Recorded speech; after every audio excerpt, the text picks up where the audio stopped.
Kwa majina naitwa Musa Baragondoza, ni afisa ustawi wa jamii, ni mtaalamu wa mambo ya kisaikolojia, lakini kwa leo tutazungumzia issue inayohusiana na afya ya akili. Hii mipango mnayoipanga, haya mawazo mnayoyawaza, hamwezi kufanya vizuri mkafika mnakotamani kufika bila kuwa na afya ya akili.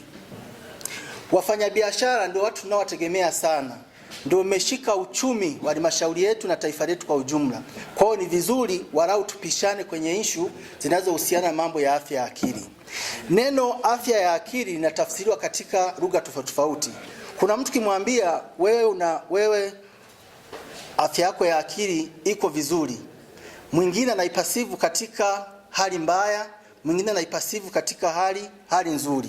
Sasa maana ya afya ya akili ni nini? Afya ya akili, maana ya afya ya akili. Afya ya akili ni hali ya ustawi ambapo mtu anaweza kutambua uwezo wake kukabiliana na ugumu wa kawaida wa maisha ya kila siku. Yaani kwa kifupi, kujua wewe hali yako ya afya ya akili iko vizuri ni ule uwezo wa kuwa stable katika hisia zako, katika maamuzi, katika akili, katika ufahamu. Yaani jambo unalofanya unaona na utulivu katika kulizungumza na katika kulifanyia kazi. Hapo ndio tunasema wewe afya yako ya akili iko vizuri. Sasa tutakapokuwa tunaenda, utakuwa unaenda unajipima kuangalia hivi mimi paka hivi nilivyo hapa nilipokaa, hali yangu ikoje? Utajitathmini mwenyewe.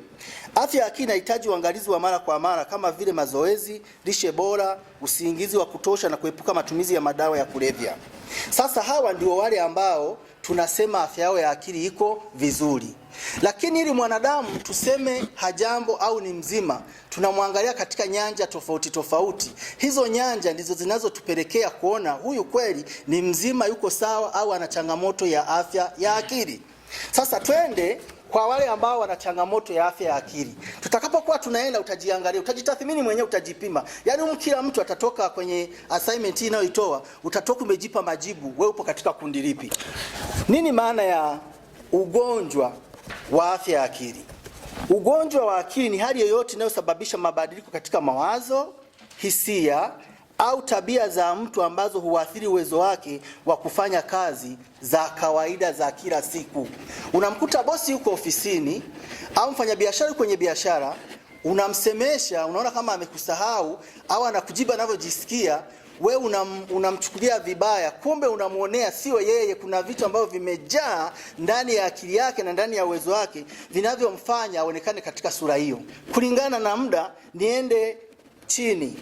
Ugonjwa wa akili unaweza kuwa muda mfupi au wa muda mrefu. Kuna watu ni marafiki zetu, tunajuana kwamba fulani jana nilikuwa naongea naye, tumekaa sehemu fulani, tulikuwa safi kabisa, wala hana shida. Unashangaa kesho yake mnakutana, jamaa anakuchenjia. Unawaza, huyu mtu mbona jana tulikuwa tumekaa tuko vizuri, tunaongea vizuri, nini tena hii imetokea? Alafu kesho kutoa yake tena unamkuta amekaa sawa. Sasa ndio anasema wa muda mfupi na muda mrefu, na ukali wake unaweza kutofautiana kutokana na mtu mmoja hadi mwingine. Kwa tofauti za changamoto ya afya ya akili zinatofautiana kulingana na mtu. Sasa tutafika kwenye dalili za watu wenye ugonjwa wa afya ya akili. Sasa hapo tutakapojipima, za kuwa za kimwili, kihisia, kitabia, na baadhi ya dalili ni kama hizi zifuatazo. Tuanze na hisia. Hisia za huzuni au kutofurahia kwa muda mrefu. Wakati nimekaa muda mrefu, niko kimya sana, nilikuwa nafanya research ya kutathmini mambo yangu yanayohusiana na somo langu kwa kuangalia nyuso zenu na watu wanavyozungumza. Kuna mtu alikuwa anaongea, nafika mahali unamuona amebeba hisia. Mwingine anaongea unamuona kabisa amebeba uhalisia wa kile anachokizungumza. Hizo ni emotional ambazo zinafanya kazi kwa mwanadamu bila yeye kujijua kitu anachokuwa anakifanya. Nyingine ni kukosa hamu ya kula au kula kupita kiasi. Hizi ni dalili za watu ambao wana changamoto ya afya ya akili. Yes. Tutaona leo pale kwenye buffet. Sawa, tutaona. Dalili ya kwanza ni hisia za huzuni, za kutofurahia kwa muda mrefu. Unashangaa mtu amekaa kwenye kundi labda bar, amekaa watu wanapiga story, wanacheka, jamaa yuko mwenyewe amepiga kavu, yani haongei chochote kabisa. Unajiuliza huyu vipi? Kumbe kuna kitu ambacho hakijakaa sawa. Nyingine, kukosa hamu ya kula au kula kupita kiasi. Hili ni la muhimu sana kulifahamu. Kwa sababu gani? Unaweza kuwa umepata shida wewe usijijue. Kwa mfano, mtu alikuwa anapenda kula, ghafla anakuwa anawaambia marafiki zake, mimi siku hizi sina appetite, nikila tu vijiko hata vingapi nasikia tu nimeshiba. Yeye anafikiri ni jambo la kawaida, kumbe ndani yake tayari kuna shida. Halafu mwingine anasema, jamani, unajua mimi nikila sikishibagi, yani nakula tu, mimi naona nakula tu, kumbe tayari ameshavamiwa na vitu kama hivyo. Wengine ni matatizo ya usingizi, analala, yani vinamshinda kile kaiba, hata ofisini unasikia usingizi umekuwa mwingi sana. Mwingine akilala anakosa usingizi, anajigeuza, haelewi, tayari umeshavamiwa ndugu yangu na tatizo la afya ya akili. Mwingine ni kupoteza hamu ya shughuli ambazo hapo awali zilikuwa nazifurahia. Mtu alikuwa ni mpenzi labda wa mpira au mpenzi wa kufuatilia tamthilia fulani, kitu fulani alikuwa anakipenda. Ghafla unaona kama vimemtokamo. Mwingine utajisikia anajisifia, mimi siku hizi bana nimebadilika. Vitu fulani nilikuwa napenda siku hizi nimeachana navyo. Hapana, sio yeye ambaye amefanya kwamba ameachana navyo. Kuna kitu ambacho kinakuwa wewe, hili somo ni la kwangu tafadhali. Nauliza, unyumba umefanyaje? Kukataa unyumba ni afya ya akili. Tutafika ndio. Sasa ya tena ndio hasa ndio afya ya akili ambayo tutaifikia.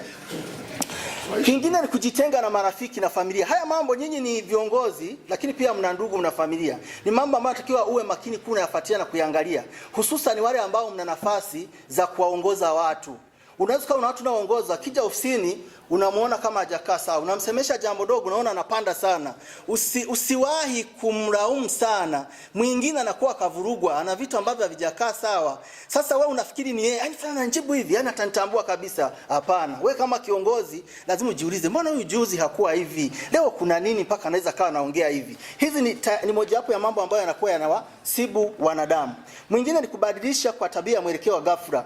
Ulikuwa na mtoto au mke wako ghafla anakubadilikia, au mume wako ghafla anakubadilikia.